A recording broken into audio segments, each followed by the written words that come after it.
You ask Tiger to calculate. This deals with finding the midpoint between 2 points. The midpoint between the 2 points is negative 60.5, negative 48.5. Let's solve it step by step. Plot the 2 points and calculate the midpoint using the formula. The coordinates of point 1 are, x1 equals negative 50, y1 equals negative 95. The coordinates of point 2 are, x2 equals negative 71, y2 equals negative 2. PM represents the midpoint of the 2 points.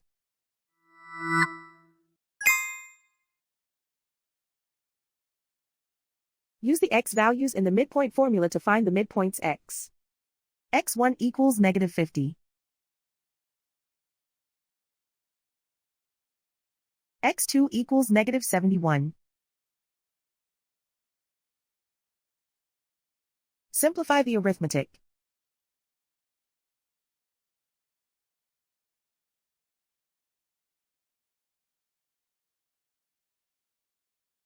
Use the y values in the midpoint formula to find the midpoints y. y1 equals negative 95. y2 equals negative 2.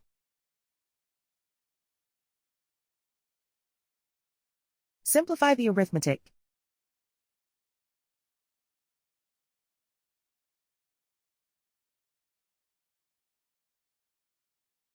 And so, the midpoint is negative 60.5, negative 48.5.